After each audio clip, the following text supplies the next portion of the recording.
Dentistry and General Radio Network presents the Independent Dental Practice Podcast with Dr. Sunny Spera. Use the code POD26 to unlock exclusive offers from our sponsors. All Practice Solutions, a provider of CBCTs, sensors, dental chairs, and other dental equipment, is offering a free handheld X-ray generator with any CBCT. Dental Purchasing Partners is a top-tier buyers group dedicated to helping dentists reduce overhead across their practice and is offering 1 month free. Mahana Advisors, a dental-specific CPA firm focused on proactive tax strategy and long-term financial planning for practice owners, is waiving their $2,500 setup fee. Visit the links in the caption to access the offers and use code POD26. In this episode, welcome, Independent Dental Practice Podcast. Dr. Sunny Spera. Today, my guest, a very good friend, Dr. Josh Bernstein in the San Francisco Bay Area. He's an amazing human being, great dentist, 69 years old, and he has got the vim and vigor of a 30-year-old. And he has a very distinct way to practice. He has a small boutique practice. He does great. He's a phenomenal clinician. If you ever see some of his casework, it's great. Today, we're going to talk about marketing and basics. I'm going to call this just basics, ABCs, and how he set up his marketing and then how he shifted it. But what he did was he just went back to some of his fundamentals. And he's going to talk a lot about that, and it's just a great conversation. It's always good to have a talk with him, and I think you'll pick up on a lot of it. If you like the podcast, you like what you hear, please click like, share it with your friends, subscribe, all that stuff. It's on anywhere you find podcasts. It's on the YouTube channel. Just type in the Independent Dental Practice Podcast. You'll find it. If you don't like it, please tell me about it because I can hopefully do something about it. I certainly will try because we want to put out material that's helpful to all you guys. No other reason for us to be here if we're not helping you guys. My personal cell phone is 607-624-2962. My website is progressivedentalny.com. And my email, there's two of them. You can hit me at sunnyspera@gmail.com or independentdentalpractice@gmail.com. Small plug, we are looking for a dentist to join our group. 5 offices. We're in upstate New York. We're looking for someone who's looking for a career, not just a job. We have a great family of team that works with us, and our team of doctors. I couldn't be luckier than any on earth. I love what I do, and I love the people I work with. So if you want to enjoy some of that or you want to learn some of that, hit me up, man. Ladies, we're good. Have a great day. This is a little shameless plug. Hope you didn't mind. Have a great day, everybody. Thanks for listening. Take care. Bye-bye. Dr. Josh Bernstein on marketing changes in today's dental environment. A discussion with Dr. Sunny Spera.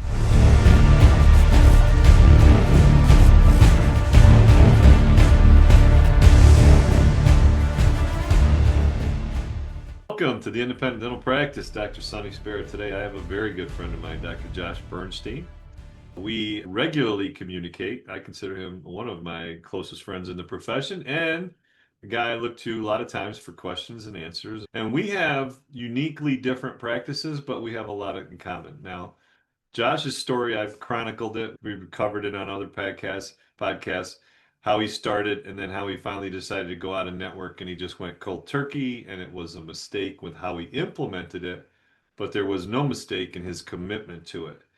Then he caught up and he said one of his biggest questions was he didn't have his marketing in place before he did it. So he has a lot of advice for people that want to get out and network, and he's a great resource, and I think he even has a whole video library of things that he put together with his wife Allison, who's just a peach too. And it's very helpful if people want to look for it. I'm sure he'll share that with you, but I just want to give you a little bit of his background as I introduce him because I'm a raving fan of his. Josh, welcome. Thanks a lot, Sonny. Good to talk to you again. Good to talk to you. So we were chatting and we said, let's put this on tape. Let's record a podcast. And one of the things that came up was Josh had, and I'll let him explain it, but he had established a niche and he talked about 3 different areas that he felt he wanted to. Those were the 3 lanes that he wanted to keep his practice in. And he focused a lot of his marketing and his efforts on those. And there's been a pretty significant shift in the return or the results of some of those things. So we're going to talk a lot about marketing, but knowing Josh and myself, we like to talk about a lot of things. So we're going to carry it into a bunch of other topics. So Josh, let's start with what were the 3 veins that you practiced and you sought out for your practice in terms of your marketing? Before the show, Sonny and I were talking. Dentists at our level and our age have taken tons of continuing education. And ultimately, I decided where I wanted to focus my marketing because I don't want to do everything. I want to, there's some complicated dentistry I just don't feel like doing anymore. So we focused our marketing on cosmetics because I love doing porcelain veneers, and on Invisalign, and IV sedation and oral sedation because I'm certified in IV sedation and I love doing that. But I not like only are you certified, Yeah, you're also part of the sedation police. You actually go in and that is correct. I work for the State Board of California. yeah. I go into offices and evaluate them for their periodic evaluation. So, folks, that's not a cursory understanding of sedation. That's a high level understanding of sedation. So just keep that in mind. So keep going. If you're going to do sedation, I highly recommend that you get a high level of education in sedation because things can happen and you want to be prepared. And by the way, I have to fail 2 offices recently out of the last 4 that I've seen. And so I just did a little Word document about the 13 emergencies and the emergency meds to have on hand. And we laminated it, made it big, and we just keep it in the room anytime we do a sedation case so that, because if the poop hits the fan, you might not remember what you're supposed to do. But this is an open book test for the evaluation and also in real life. If something happens, you can pull that out and look at it and see what you need to do. Anyway, that's my 2 bits on sedation emergencies. So let me ask you a question, because you said you had done a lot of other things and you wanted to focus on those 3 areas. For Are marketing those purposes. right? So marketing purpose, but are those the 3 areas that you think bring you the most joy out of Yes, dentistry? yes. Sedation allows me to do a lot of general dentistry, which I still like to do. If someone comes in with a single unit crown, I'm not going to say no. The things that I really like to do are large cosmetic cases, and but large restorative cases with sedation I like to do also. But you're bringing in people who have a deathly fear of the dentist sometimes. So that's a different personality type, And right? the nice thing about that in the marketing conversation is that, yes, we market to the general public for sedation, but a lot of dentists out there don't like to do, they don't like to see terrified patients, phobic Mhm. patients. And the other thing I've noticed, and so they refer patients to us. And the other thing dentists I've noticed don't like to do these days is cosmetics. Dentists seem to be focusing more on implants, and that's great because implants are really cool and they're a very profitable service.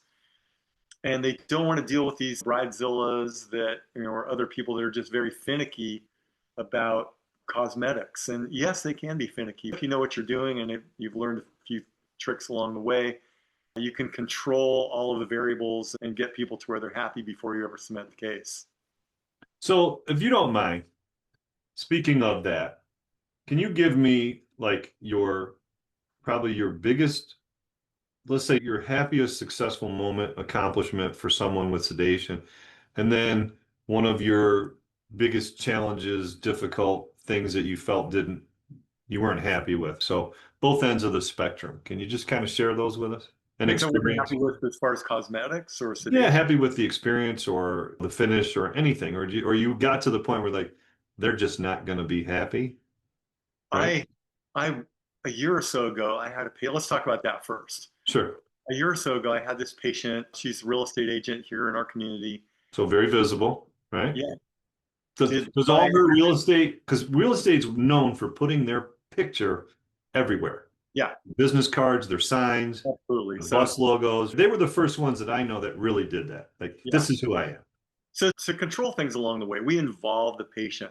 Sure. I've seen a bunch of patients who have come in from other offices and they've got new porcelain veneers and they don't like them. And I'm like, why don't you like these? Didn't you look at them before they cemented them? No, I didn't.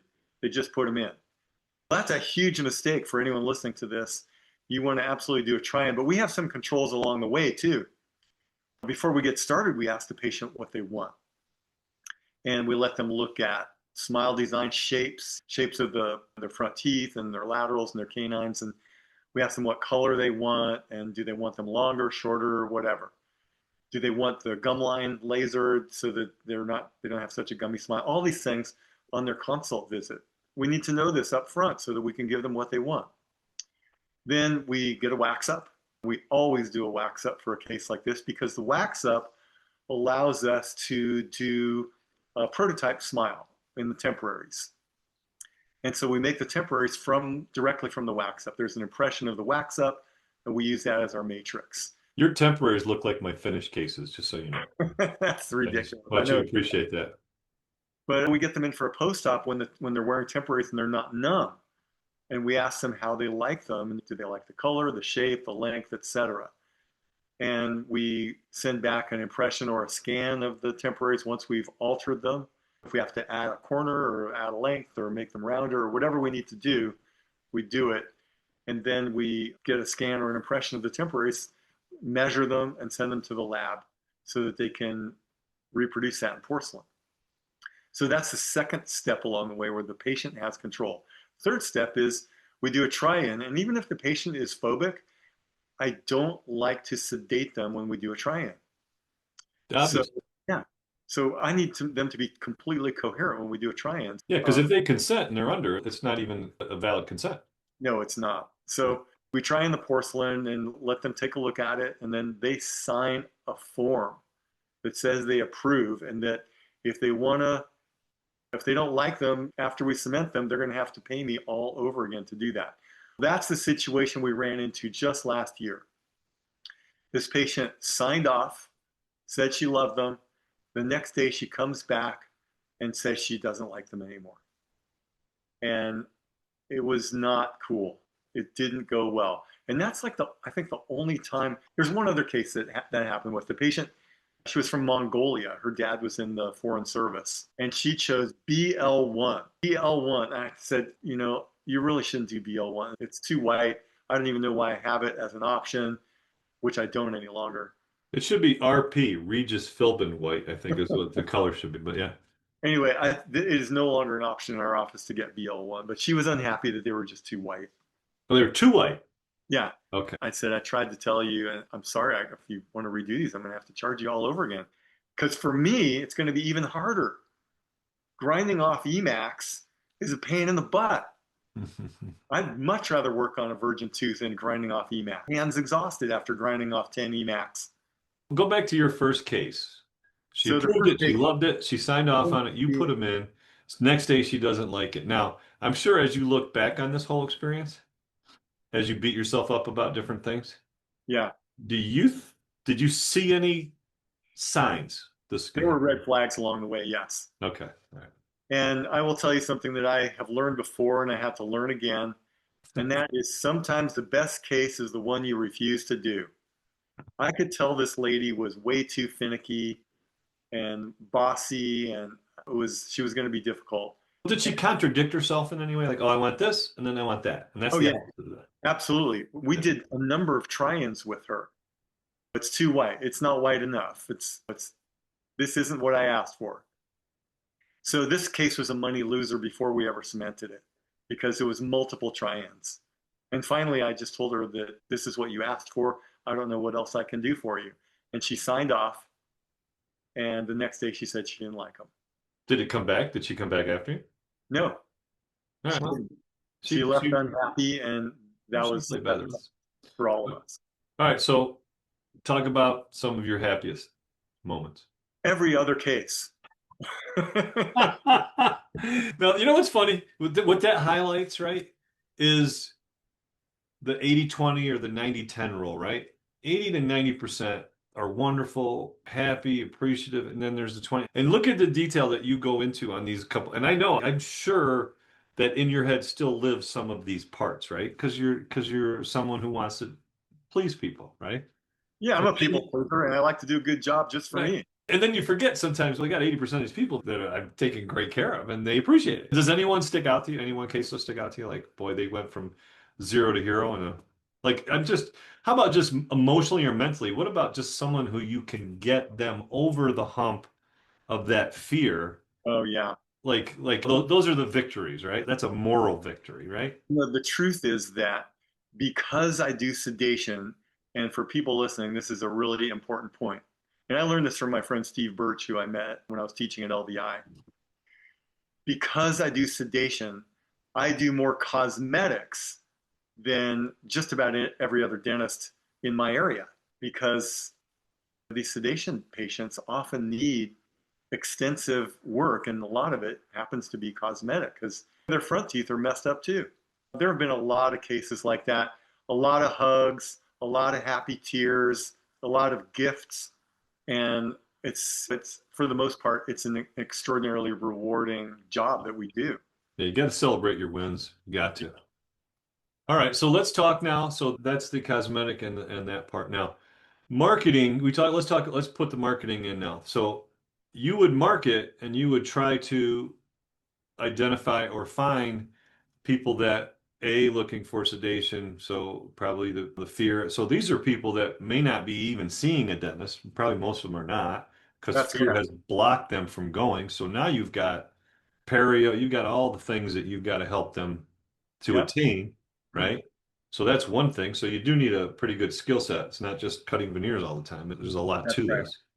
So you have that aspect. So in marketing, what was design of your marketing? Let's talk about that first. What did you emphasize, or what did you have emphasized by the people that did it for you? We just picked those three things. We picked cosmetics, meaning porcelain veneers, sedation, and Invisalign. So what did you do? Did you put out like a lot of befores and afters? What did There you are try to before do? and afters on our website and on our Yelp page and on our Google page. And those are the things we focused on. We also focus on marketing to general dentists in the area who have ear patients or cosmetic cases that they don't want to do. I even get Invisalign referrals Okay. because with our Invisalign cases, we focus on doing no serial extractions and no interproximal reduction because I like to pay attention to airway, and it's also a TMJ issue. I personally had some problems after orthodontics because they did some IPR on me, and it was already an upper bicuspid extraction case. So I am not a believer in IPR or serial extractions. You can take that for whatever you like, but that's my personal belief. Gotcha. So what was the vehicle that you did the marketing with? Was it Google ads? What We did you did do? Facebook ads, we were doing Google ads, we were doing we this past year we did some billboards which didn't produce a thing for us. That's interesting. Yeah, That's pretty pricey, no? it was very pricey and it didn't do one thing for us. We didn't get a single call. In our area, I don't think that's a great idea. Okay, so in the area, so we'll say you had social media, and then you had, we'll call it traditional internet media, right? So I'll put Yelp and those things in that category. Was one more successful than another, and did it vary like over months and parts of the season? This was more popular in the winter, anything like that? Did you see any Well, trends? let me finish what we're doing. And the other thing that we're doing, as I mentioned earlier, is we're marketing to existing general dentists in the area by going Absolutely.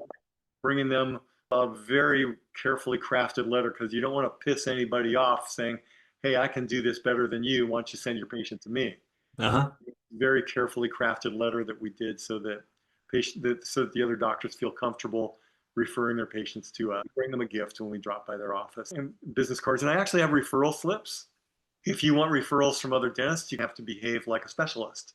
So we have referral slips that the other dentists can fill out and refer their patient to us. Now, how many dentists are in your building? In our building, there are probably a dozen other dentists, Okay. maybe more, but we don't just market to the dentists in our building. There's probably a 5 mile radius of dentists that refer to us. But trying to give people a perspective, your environment, right? So like Yeah. for me, I'm a little more suburban. I don't have that type of setup. Yeah, the East Bay, I'm in the San Francisco Bay Area, and in the East Bay, it's pretty densely populated. There are dentists all over the place, including right on our floor. There's at least 5 other dentists on our floor. But you have a niche. I have a niche, and I think in the world of out of network dentistry, which I am in, you have to have a niche. And the niche that I'm in, cosmetics and sedation mostly, because a lot of dentists do Invisalign and other aligners. I think in my area, that's a good niche. So if you track where your patients are coming from, right? Yeah, So you've gone out and beat the street yourself with letters and et cetera, right, directly. So you're directly reaching out for referrals. And then you've got the general public and you have different avenues. What did your results look like? Where are your patients mostly coming from?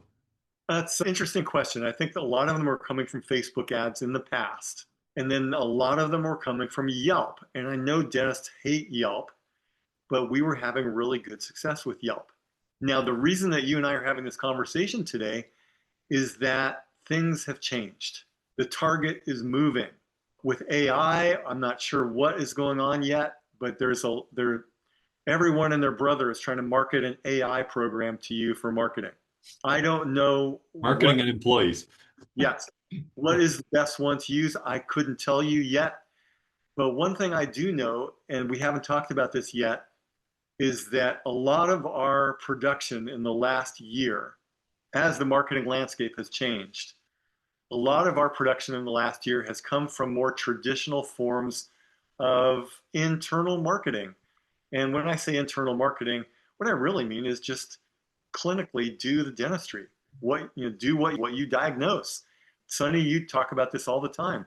Someone walks in with a problem, ask them what it is that they want from you, and do it for them. Yeah. Do Wait, sounds like rocket science. I know. Do the hygiene exams, diagnose the work, and some of the more traditional basic things. Patient comes into your office, new patient. I used to call them, now I text them after their visit. And I make it very personalized so they know it's not some automated text. And I let them know this is my personal cell phone. If they ever have a problem, feel free to reach out. I'm telling you, doctors don't do that. They're not doing it. We used to write letters, and sometimes I still do. I should probably do that some more. Thank you notes, handwritten. The world is different out there these days. I went to the foot doctor this past week. I'm sitting there waiting for this guy to come in. He walks in the door and he says, "Where's the pain?" Not, "I'm Dr. So-and-so, what's your name?" It's like he led with, "Where's the pain?" Was he looking at his watch when he said it? I'm just like, "Are you Dr. So-and-so?" I don't know who this guy is. He could have been the janitor. Could have been Put some on a white farrier lab off the coat. street, ready to nail some horseshoes on me. I don't know. It's just, you need to have, and I guess as the years have gone on, I've developed more patient rapport. I know how to, one of my teachers once said to me, "You're the guy who could sit between Mao Zedong and a little old lady from Iowa and manage to include both in the conversation." So I think that's a skill that I have. Some dentists have a hard time talking to patients. They don't even like them, but you need someone in your office who can have a connection with the patients on whatever level they want to connect. Some people don't want to talk much. Right. Okay. I think that's a key statement. We're lucky that my wife Allison and I both can connect with patients on their level. Meet them where they are. I say it a million times a day. I'm fond of saying that there are a lot of dentists out there who can do the skills that I do as good or better than me.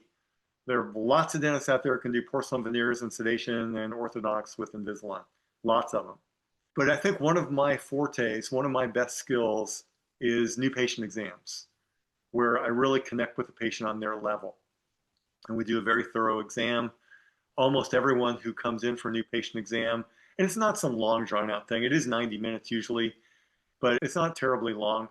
But we connect with patients and we do a thorough exam, and they typically say they've never had this good a visit before. And they think after that visit that I'm a wonderful dentist when I haven't even given them an injection yet. So I think that's something that a lot of people can learn from. That class that we took in dental school on comprehensive patient care, where we did a thorough diagnosis at the very beginning, first time you meet the patient, is super important.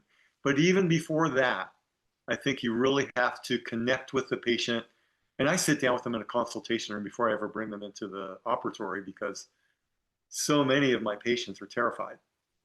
And the last thing they want to do is come into the treatment room because they think I'm going to stab them with a needle. Yeah, just the fact of they have to sit in that chair is, for many people, a huge hurdle. Yeah, it is. Because that means, oh, this is the pain. This is what happened when I was a kid. This is my memory. Because a lot of dental equipment hasn't changed that much, the basics. Absolutely. The chair is still a big old chair, and the drills are still drills. I had a patient yesterday. I see a lot of dentists in my office because they want porcelain veneers and they want it to get done right. And I have a lot of experience in that area. Anyway, I saw a dentist yesterday, and she is terrified of the dentist. She hadn't been to the dentist herself in 5 years. And I treated her with kid gloves yesterday, and she had a very nice visit. Also learned about how to do a really good new patient visit. I went through the whole thing with her just like she was someone off the street. So I Can think we, getting back to those basics is really important. I think if we were to say the patient experience, right? We talked about this offline. You are leaning more into that now, right? As you've seen the marketing change, you just got back to your basics, right? Your ABCs, your fundamentals, your simple math before you do calculus, the simple math part, right? And you're finding that's where it's at. I'm going to relay a story. I don't know if I told you, but I had knee surgery 4 months ago. I've had a nightmare experience ever since. I had a couple of little meniscus removed, and I have arthritis, and it's just been crutches and canes, and it's been awful. It'd probably been easier if I had it replaced at the time. Long story short, so I'm going to go get a second opinion. And I get the name of this guy who's in all the airline magazines as the top docs, New York City, on Park Avenue, et cetera, et cetera. And he's out of network, he's private, you're going to pay cat. I'm like, okay, I get it. I go through all this and I get the email from their office with forms. I fill them out. My wife and I are driving on the night before. We're going to stay overnight in the city and get there. First appointment of the day. Very important. Let's set it up. And then I had another appointment later to see a different doctor at HSS, Hospital Special Surgery, right? So on the drive down, this call comes through and she's like, yeah, hey, Mr. Spirit, I got this. And I'm like, okay, yeah. I was like, and we don't have any forms. Can you fill out some forms for you before you come in? I'm like, okay, I thought I did them. Okay, so I can email them to you. Okay, great. So I'm thinking, I did this already. I get to the hotel, I get to the business area computer, I sit down, I look at it, and I go, hold on, and I search that office as the end of the email because hers was the same. Boom, there it is. December 19th, I got the email and I had filled all the forms out. I sent 4 separate emails back, all with an attachment, because as you click, as you fill the thing out online, submit it. Yeah, I submitted it. So I did that, all those things. Now I'm like, so I sent each one separately, each of the attachments separately to the other person because they're 2 different names. And then I sent, and I just forwarded the email. I go, here's the email from Ashley, not your name or a made up name, by the way. So I'm already saying to myself, they're that good. I haven't even met the doctor yet. Yeah. Like, Get all your ducks in order with the admin. yeah, your right and left hand got your right hand has to know what your left hand is doing. So we get there, and I'm like, okay, and I have to bring everything I got. I bring everything in. I give them the CD, and on the CD there's 2 MRIs, 2 sets, 2 different times of MRIs, 2 different times of X-rays. And I go, this is this. Here's the operative notes. Here's this. I got everything they need. They put the MRIs in, but they don't put the X-rays in. So when I see the PA at 9:30 was when they bring me back. And I've been in this reception here since 8:30 because I'm 9 o'clock. I want to be there because I got to get out and get to the other appointment. Yeah. So at 9:10, my wife goes, are you going to be seating us soon? We've been here for a little bit. Yeah, we're getting a room ready. 9:28 was when they brought me back. So I was like, oh, so already I'm a little like, you're not hitting all the balls out of the park here. You're not even getting singles. So then, of course, the PA, his PA, he says to me, oh yeah, we want to look at the X-rays. You didn't bring the X-rays. And I was like, hold on. I pull up the CD and I go, see these right here? There's the X-rays from June. Here's the X-rays from November. They're right here. I gave them to your staff. Oh, okay. Hold on. I got to put them. Okay. So already I'm like, so the guys struck out before I've seen them. So They're flying by the seat of their pants. but to your point, what you said, leaning into the patient experience, to me, that feedback I would want to know, right? Like I would want to know, how was your visit today? Here's how it was. You were a pretty nice guy. Your PA was a pretty nice guy, but honestly, it was a strikeout. I just felt like now I'm going to go into surgery. You might have the wrong X-rays up. You might I just didn't Might do the feel wrong leg. right. Wrong side surgery. I just didn't feel that I got the experience that I was going to be paying for. So I have something I want to say about this. One of the things that you can do in your new patient experience, and I do this with every single new patient, is I don't walk into the consultation room without having reviewed their new patient forms. I have studied the new patient forms and I commit them to memory, at least a few of the standout items on their health history, what it is that they want from me, etc. So that when I go in there, I'm not looking at a clipboard, I'm not looking at a computer, I'm looking this patient in the eye and we're having a face-to-face conversation and I know something about them. And they have, for the most part, never had that experience before. Look, can you go further? Do they ever tell you which part of that? Because I would guarantee you it's nothing, it's a lot of it is just the face-to-face contact, Yeah, eyeball to eyeball, because that's missing now. It's getting worse it is with getting worse. technology. It's getting way worse. Terrible out there. Yeah, Like, hold on a second. staring at their phones and everything. Yeah, just a minute. Hold on. I'll be home later. Okay. All right. Go. What'd you say? Yeah. Yeah, there's no, yeah. Yes, their forms are up in the treatment room, in the consultation room, but I'm not looking at them because I've already read them. They're up there basically so the patient can see that their forms are up on the computer. And we have that conversation. And I know they're allergic to penicillin. I know that they're a sedation patient because their dentist, when they were a kid, treated them horribly. I know that they hate the way their front tooth looks. And those are the things that I know that they hate the hygienist because it hurts every time they go. So I know those things about the patient when I walk in the room, and they, for the most part, they've never had that experience before. So so in some of the changes that you made, the one thing you said clearly was you used to call them, now you'll send them a text. Use the code POD26 to unlock exclusive offers from our sponsors. All Practice Solutions, a provider of CBCTs, sensors, dental chairs, and other dental equipment, is offering a free handheld X-ray generator with any CBCT. Dental Purchasing Partners is a top-tier buyers group dedicated to helping dentists reduce overhead across their practice and is offering 1 month free. Mahana Advisors, a dental-specific CPA firm focused on proactive tax strategy and long-term financial planning for practice owners, is waiving their $2,500 setup fee. Visit the links in the caption to access the offers and use code POD26. Yeah, I had gotten a little bit lazy about Yeah. hygiene checks. Go ahead. Yeah. And I had gotten a little bit lazy about sending texts after treatment. Okay, so you weren't consistent. I was not consistent. So the experience was different. Complacent. That's a good word. And I think it's important to be constantly vigilant if you want to stay in the game. Listen, what you did got what you got, right? It's a component. I had a conversation with a young dentist, and he had dropped an insurance plan, and he went through this process for 1.5 years, talked to every patient, did everything, was very careful, sent it out. Now this, let's say this comprised 20% of his practice, this particular plan. And when he dropped it or went out of network, he lost maybe 5% of the people. So it had great results. Now comes a year later, he's getting ready to drop the big insurance company that's may or may not rhyme with an airliner. Okay. And he's going to go out, but this time sends a letter. And now the results are people are starting to leave. He's in this. I'm like, what did you do before? And he explains what he did before. So why didn't you do that this time? We just thought, I said, yeah, but you forgot all the hard work and effort you put into it to get the results you had. Now you just want the results and you don't want to put in the work. So it's to your point. You started to get a little complacent. Okay, they're going to see me. I've got this. And you tell yourself, I've done good work. I have a pretty good reputation. I've got good online presence, online ratings, etc. But you were getting away from your ABCs, right? I was.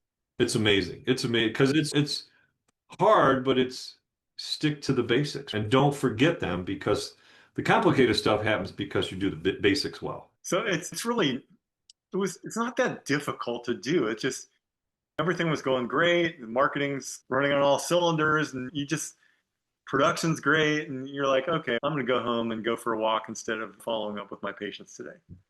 And over time that costs you. It costs. It does. So you have to stay vigilant with what works. Well, you think about it too, right? Think of what you can tell yourself. The market's changed, politics, the economy. You can justify when you start to see some, let's call it a drop off or a decrease on one side, and you start to figure it out. This is, and what you are missing is, did I put in the work?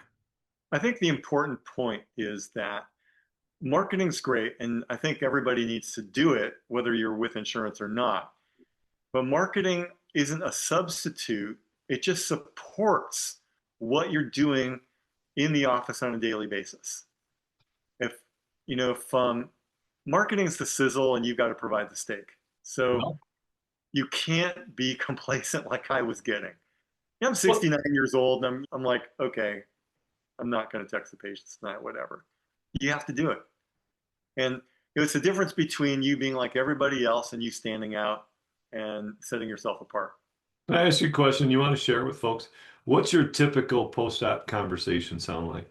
I mean, after someone comes in, they have a crown or whatever, and I do a text. Sedation, whatever. Yeah. I text them, I say, hey, Mr. Smith, it's Dr. Bernstein, just checking in to see how you're recovering. And it's like, oh, best dental visit I've ever had, something like that. Or I'm doing fine. Thanks so much for checking in. They What are usually some are very appreciative. what are some of the things that come up that you're glad you texted for? Oh, my bite doesn't quite feel right on my temporary. Is that normal? Like, no, it's not normal. Let's do a post-op. And yeah, we got to get them in. Sedation patients, sometimes it's difficult to get their bite Yeah, right on temporary. bite's got to be tough. You got to shut their mouth for them because they're like that. 100%. Yeah. So if you're taking a tooth out, right? And common question, right? Could be, is it bleeding? Is it still bleeding? Is that normal? And you're texting them an hour afterwards. Okay, yes, but you're texting them 3 or 4 hours later. It's a different answer, right? So I found a cotton roll in my mouth, doctor. What should I do? Leave it in for 5 more minutes and then take it out. But now go back to your experience with the doctor. The guy comes in, doesn't take his day, you have no ideas. Yeah. Did the doctor ever correspond with you after your appointment in any way, shape, or form? Oh, I haven't heard from that guy. Nor would you. I would Think never- about it. You go in, you have your gallbladder out, you have major surgery, right? You don't get a contact. You go in, you had a tooth filled, and the doctor contacts you. The doctor. Just start from that premise. That's gonna differentiate you from a lot of other dental practices. And I will tell you, it's not always like that at the doctor. I swim open water in San Francisco Bay. And a few All years right, ago, folks, time out. That was so undersold. He just said he swims open bay. Okay, this is a guy, right? He told me he's 69 years old, swims to Alcatraz. Okay, he's in the Chicago, excuse me, he's in the San Francisco Bay in 51-degree water, right? He's got seals and sea lions bumping up. This is not just he went from the one end to the other in 100 meters and he got out and took a sauna, right? This is serious swimming. I don't know how he does it. It's beyond impressive, but I just want people to understand when you just say I swim a little bit. It's not just swim a little bit, but go ahead. thanks for that plug. It's not just swim a little bit. I have to stay alive here and stay in the game. But anyway, I was getting out of the water and I cut the hell out of my foot on a piece of broken glass at the beach, Oh wow. down to the bone, severed a muscle in my I had to foot. bleed like a stuck pig. No, not right away because you're so cold that you don't bleed much. Ah, yeah, you don't want any of that blood running out. Yeah, okay. And anyway, I went to the ER, saw a really nice ER doc, and he did follow up with me. And it really meant a lot because it wasn't just checking in. He checked in for several days because in San Francisco Bay, you can get terrible infections. After I had this cut, they gave me a shot in the butt with something, and then 3 other antibiotics they sent me home with. And I'll be telling you. more than that, there's all kinds of bacteria in the bay, and I only learned later that I probably could have lost my foot if I had gotten a terrible infection. But it really meant a lot to me that this guy, who probably sees a ton of patients in the ER, actually followed up with me.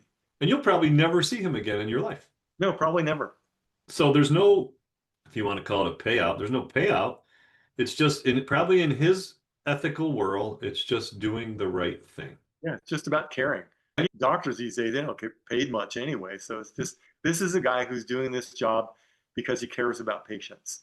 And if you do not care about patients, you are really in the wrong profession. Yeah, yeah. Especially in the area that we're working in and the intensity that's involved with the emotions of a dental visit for a lot of people. Yeah, this is hard work. And I don't know what is going on these days, but I mean, we used to have a high suicide rate in the profession.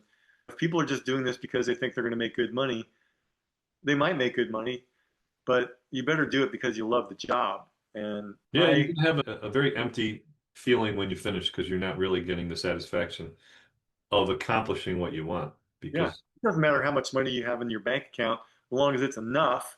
But money should be the byproduct. It shouldn't be the goal. Exactly. I think caring for the patients is the reason I do it. And getting those thank you texts from patients That's what keeps me going. Having some appreciation, because I am an approval freak. I love to have that appreciation. I love to do a good job and be recognized for that. I love to get patients through a difficult experience and say, hey, I don't even remember what happened, and you fixed my tooth, and thank you so much. It was the best visit I've ever had. So I got to ask you, because I was told this very early on, right? Let's take two gentlemen patients, right? They both come in, they both need work. One of them's scared to death, and the other one's just cheap. Okay. The one that's scared to death will be a tremendous referral source for you as soon, like if you get through to him, help him through some trauma and help fix up things and get him to a better place. Because he will be happy to tell everyone, I was a big baby and Dr. Bernstein took care of me.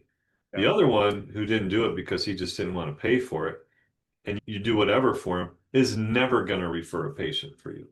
that's Do you right. find that true? And second part of that is, how big a referral source are your existing sedation patients who have now come out of it? That's a good question. I don't really know the answer. We do get referrals from our existing patients. Sometimes patients aren't willing to tell their friends that they're terrified of the dentist. It's a little embarrassing. Sometimes they're afraid to tell me. And you can never tell who is the fearful patient. By the way, you were talking about the cheapskate a minute ago. You can't always tell who the cheapskate is. I live in a fairly wealthy community, and there are quite a few billionaires who live in our community, and there's a handful of them in our office. And they are not necessarily generous. They ask for discounts. They want to know if we take their insurance. And I had one guy leave because we didn't take his insurance. Billionaire. Like, what the hell do you care? This is like nothing to you. I didn't say that to him, but that's what I was thinking. Unbelievable.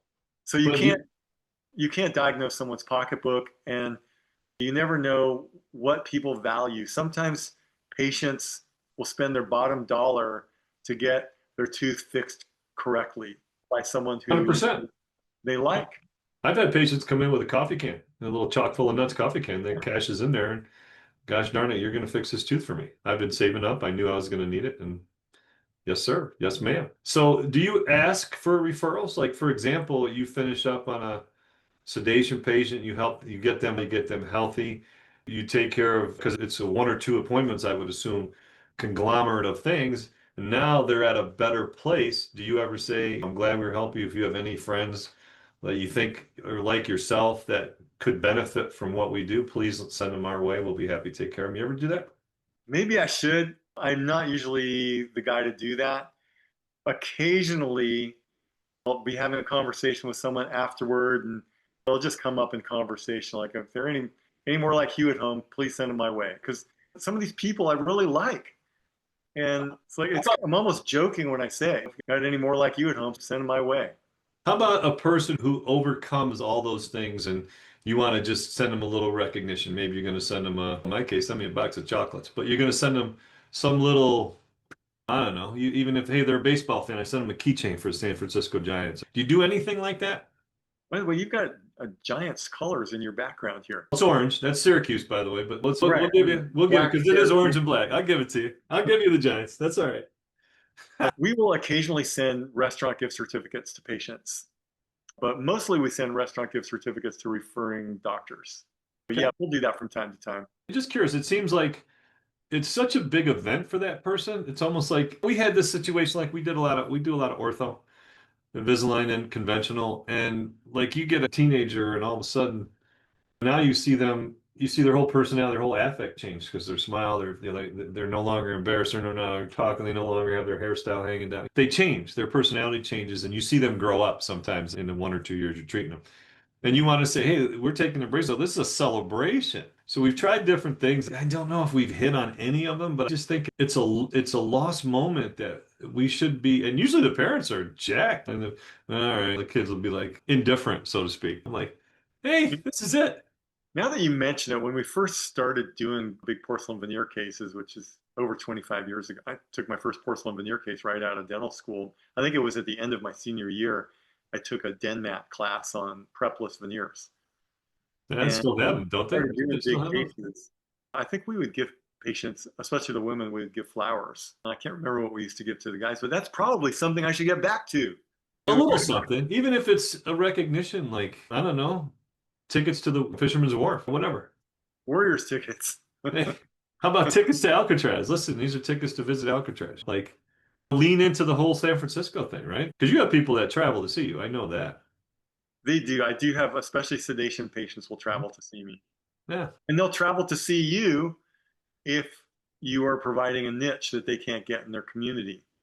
But also a level. I had one guy come from the Central Valley of California to see me, who was a young kid, just graduated from college, and he wanted to go into sales. And his teeth were pretty crooked, and he couldn't get anyone to do Invisalign for him where he lived. He drove 150 miles to our office to do Invisalign. That's at least 3-hour drive, right? Yeah, almost. Okay. He drove way down from Central Valley of California to our office because we had a niche. We were going to do Invisalign for him, and we did, and it came out great. And the guy is doing well in sales. So if you have that niche, people will come to see you if they know that you do it. That's where the marketing comes in. You have to get that word out. Otherwise, you're just all dressed up and nowhere to go. Folks, it's not really rocket science. But it's the basics of what you built your practice on, right? Let's go back to. I don't do my main production on someone who drives 150 miles to my office. My main production is on my existing patients and by patients, new patients who come in through our marketing, whether it's from another dentist's office or off the internet. But I think the big message is you got to lean into, and you cannot forget what you did to get you to where it got you. Can't take Dance with the one that brung you. Can't take, yeah, dance with, and you can't forget, you can't take anything for granted. Yeah. So your advice, it's almost like we might have just given it right there, but what would your advice be to someone in 2026 thinking of, hey, what should I be doing? I think most people know what to do. No, wait, you say that so simply. What do you mean by that? Most people know what to do. Painless injections, send thank you texts to the patients, run on time. So you're talking about customer service here, right? Customer service. Customer service. We are in a service business. And I don't like to call it a business because it's a dental practice. Well, service industry. How about that? Service industry. And if you're not providing great customer service, you're really missing out. Because that's where you will stand out among all the other, not just dentists, but among all the other businesses in your area. People will talk about you if you provide great service. Not everyone will. People are private, but you will get quite a few people who will talk about you if you are doing knock your socks off, great customer service. You got to put your best person on the phone. I have Allison on the phone. She is outstanding. I don't know anyone who does as good a job on the phone as she does. I haven't met anyone in any other industry who does. And she keeps it professional, but she's personal with the patients. She knows them when they walk in the door. And when I say knows them, she knows their hobbies, their kids, their pets. She knows these people. And it's not because she's trying to do a great job with the business. She likes people. She likes them. She genuinely likes them. And if you have someone at the front desk who doesn't like people, you're blowing it. You have to put your best person on that job. You don't want to put some minimum wage person who has only worked fast food service on that job. That's a job that you want to attract someone with high pay and who can really connect with patients. Okay. I also think, of course, this is the independent dental practice, right? So I think as folks that are not in corporations, not working for companies or DSOs, this is a defining factor.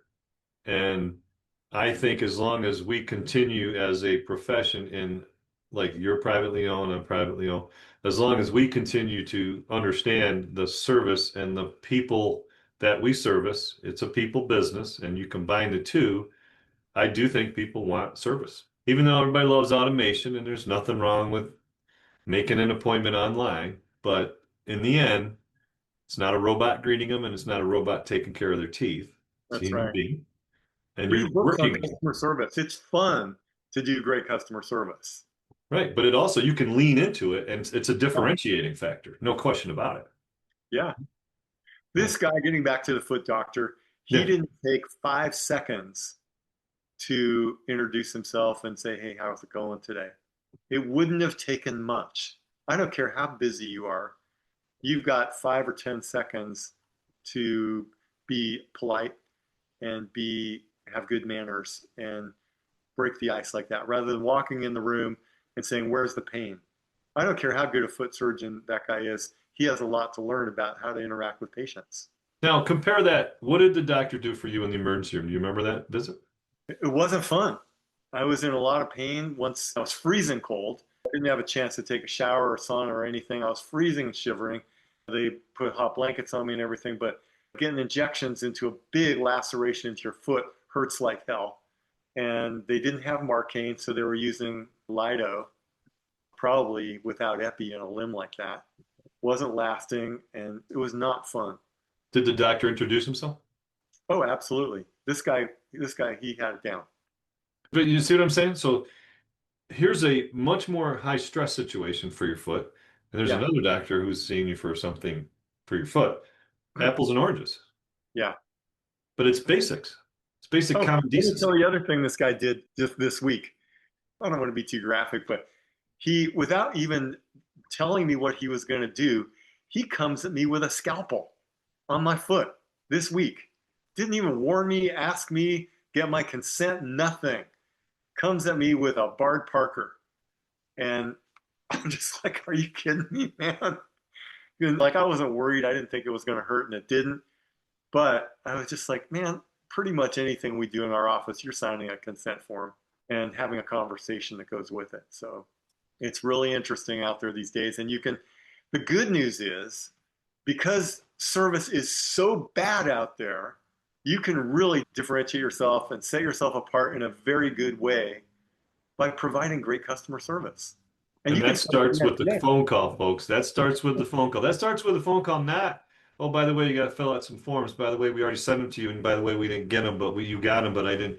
That's poor. But it starts at the first communication, the first connection they have with and you talked about Allison and the importance of what she does. Yeah. So Right? anyway, it's for service is that you don't have to go to any expensive clinical courses to do it. You can start doing it tomorrow. It has to be Um, your culture and has to be in your DNA. and there are lots of books you can read about customer service too, whether it's Disney books, Ritz-Carlton books, Right? Nordstrom books. There are lots of great books. Even Walmart, the Sam Walton book on customer service is really good. Tell you, when So Sam Walton put the greeter in the front of the store, that was yeah, what's funny about that story is that was the first time he added an expense, and people were like, "What? What?"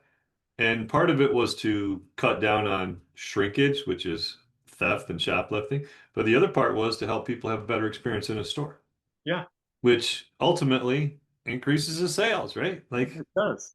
that's Walmart. Like everybody makes fun of it, but they do pay attention to those things. You guys have Trader Joe's in New York?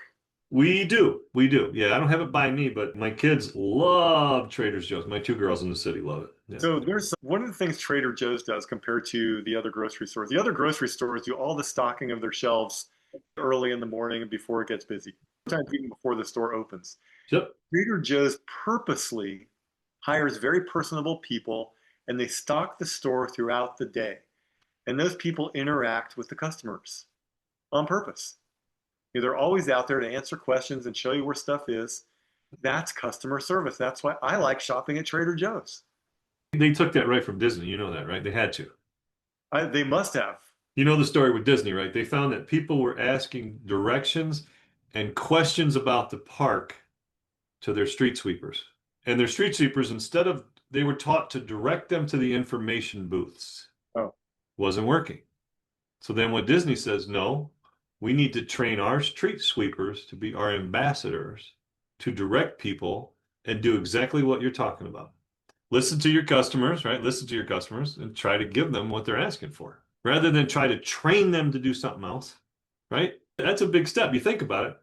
Think about the money you got to spend to train all those people who you have a smaller skill set, we'll say, but now they got to have a bigger skill set. They got to know everything about the park. They got to know everything is, what the trains, what time is the parade, Cinderella's castle, what time, all those things they got to have at their fingertips. but I'm sure it paid off. Couldn't not. It can't not. Look at Disney. Everybody talks about it. The Disney experience. They have MBA programs based on that. So it's no joke. So, folks, you're listening to the Independent Dental Practice Podcast. Dr. Sonny Spera, Dr. Josh Bernstein. Josh, thanks a million. I really appreciate it. If people want to reach out to you, how can they get in touch with you? They can call me at the office. Our telephone number is 510-601-7645. And if you want to learn more about how to get out of network, Allison mostly, and I'm on the video masterclass also, but you can go to thriveoutofnetwork.com and you can learn a lot about what you need to do to go out of network. And it's pretty inexpensive. I can't remember what we charge, but I'm sure it's less than $1,000. And folks, I've seen these videos and listened to them. Great stuff. I 100% think it's great. Luckily, it's mostly Allison because she's the best. But I'm on there too. I have a few things to say. Folks, that's a happily married man right there that he's talking. That's no accident. But you know what? Plant corn, you get corn, man. She's good. Yeah, she is. No doubt. So thanks, anyway, man. Thanks appreciate for having it. me on. I appreciate the opportunity to talk to you again. Always great talking to you, Josh. Thanks, man. All right. Take care. Use the code POD26 to unlock exclusive offers from our sponsors. All Practice Solutions, a provider of CBCTs, sensors, dental chairs, and other dental equipment, is offering a free handheld X-ray generator with any CBCT. Dental Purchasing Partners is a top-tier buyers group dedicated to helping dentists reduce overhead across their practice and is offering 1 month free. Mahana Advisors, a dental-specific CPA firm focused on proactive tax strategy and long-term financial planning for practice owners, is waiving their $2,500 setup fee. Visit the links in the caption to access the offers and use code POD26. This has been a production of Dentistry in General Radio Network. Visit our website, dentistryingeneral.com, to join engaging clinical and business conversations, explore our dental podcasts, and stay updated on our upcoming live events.